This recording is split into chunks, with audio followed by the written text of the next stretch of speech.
For nearly 4 decades, Maranatha Volunteers International was known for one thing: construction. Thousands of churches and schools around the world stood as a testament to Maranatha's focused mission of building up God's church. But around 2007, while beginning extensive work in Mozambique, the lack of water in remote areas became a cause for concern. Water's very critical to the job, because once they start pouring, why, they never quit. I mean, they keep that mixer running just as fast as about 9 guys can go. They pour continuously, not quite as fast as we can do ready mix back home, but they can really put out the concrete. But typically, you wouldn't see us doing this. We're out in the bush, and as you're out in the bush, you got to take what you get. There's no water out of a hydrant. There's no electric around here. I'm going to guess for probably 15 miles, and this is the way they get the water to mix concrete.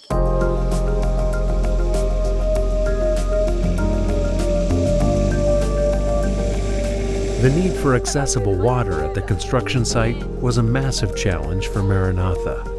But God had a solution that would do more than provide water for the mixer. What happened? God worked through some people, specifically a guy named Gary Burnt. He's a well driller. And we knew that they needed water, but we build churches, we don't drill wells, right? Wrong. He started changing our thinking on that. Why don't we? And then the lights started coming on. Okay. So what if we drilled a well by all the churches that we built? Now there's a winner. People can come to the church for 2 kinds of water, and it's right there. Plus, what an impact on the people and their lives, and making a difference. Maranatha asked Gary Burnt to go to Mozambique to start Maranatha's well drilling program. He agreed to go, and water became an ongoing part of Maranatha's mission. So we commissioned a rig to be built, and Gary started drilling wells. And it was something that immediately we could tell hit a very big need, and it answered a really important need for the people. And as we were building churches, we would drill a well.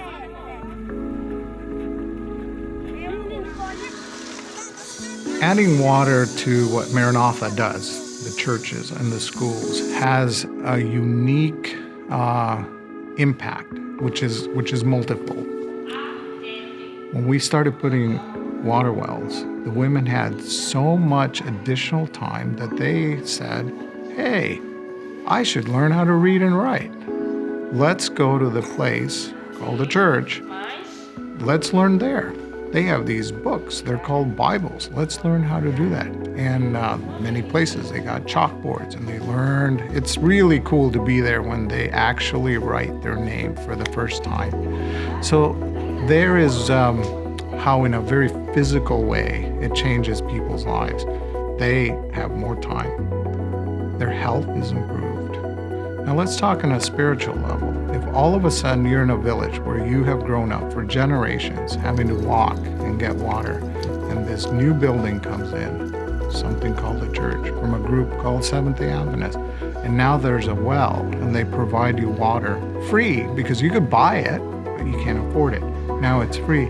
You're gonna be interested. And what happens on Sabbath? When you go get water in the morning, you're gonna hear the members singing. And hopefully they're going to invite you to come in, and you're going to learn about that. And that became not only an excellent outreach opportunity, but it was something that the Adventist Church in Mozambique started being seen by the government and by the community at large as a church that was meeting the physical needs of the people. And it raised their profile almost immediately.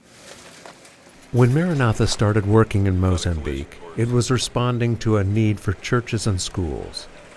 But with God's blessing, the project resulted in nearly 1,000 churches, several schools, and almost 800 wells. Seeing how impactful it was to provide a water well next to a newly constructed church in Mozambique, Maranatha, in 2014, again contracted wells to be drilled while working in Zimbabwe. Another generous donor sponsored a new rig to be built. Maranatha organized new well drilling crews who could travel throughout Zimbabwe and Kenya and provide sources of fresh, clean water. In Kenya, church leaders saw an opportunity to share the hope of the Adventist message in regions previously out of reach, regions so desolate that people are nomadic.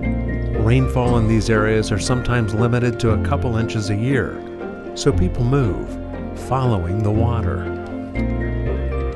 When Maranatha enters a place like Kenya and you're working amongst people that have not perhaps even heard about Jesus Christ, they don't have a lot of the things that we think of in life to be important.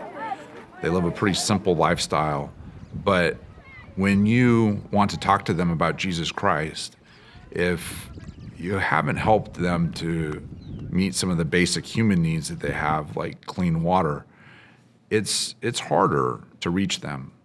But when you can go in and you can provide water, you can make friends with them, you can help to teach them how to plant gardens, say, that's using the water that's now available, they begin to understand that you care about them. And then they become open and receptive to perhaps thinking about other things that you might present, such as the gospel of Jesus Christ.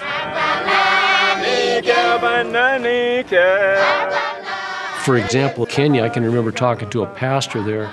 I said, tell me what's the most important thing for you as a pastor to have in your territory. I said, do you need a church, or what do you need? He said, no. He said, I don't need a church first. I don't need a school first. I need the well first, because we need to take care of the people first. Once that's taken care of, then come build me the church. Then come build me the school.